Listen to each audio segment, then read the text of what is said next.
Petit quiz. Quelle est la première ville de France en termes de capacité hôtelière? Paris, bien sûr. Et quelle est la deuxième? Eh bien, c'est Lourdes. Cette petite ville de Lourdes, nichée au pied des Pyrénées, a une offre de 30 000 lits. C'est un peu plus de 2 lits par habitant. Pourtant, si on vous proposait un petit week-end d'escapade, il y a peu de chances que Lourdes soit votre premier, ni même votre second choix, à moins que vous ne soyez un fervent catholique. Chaque année, Lourdes attire des millions de visiteurs, ou plutôt attirés.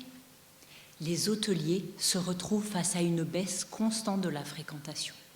En seulement 20 ans, le nombre de nuitées est passé de 3,5 millions à 2 millions.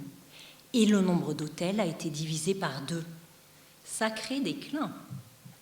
Mon travail consiste à étudier les impacts de cette baisse de fréquentation sur le secteur de l'hôtellerie et les nouveaux enjeux que cela implique. Et je ne vous parle même pas de la Covid, qui touche principalement les personnes âgées, les malades, les groupes, les voyageurs étrangers. Vous avez compris, c'est le profil type du visiteur de Lourdes. Donc si vous aviez un hôtel à Lourdes, probablement issu d'un héritage familial tombé du ciel, vous seriez tiraillé entre le poids de la tradition, ou à Lourdes, c'est particulier, et la nécessité d'une transition. En 1858, au temps des apparitions de Bernadette, il n'y avait qu'à ouvrir son portail pour remplir son hôtel et son porte-monnaie. Aujourd'hui, ça ne suffit plus. On pourrait adapter l'offre, revoir son modèle économique, voire se moderniser, ou encore, pardonnez-moi le gros mot, innover.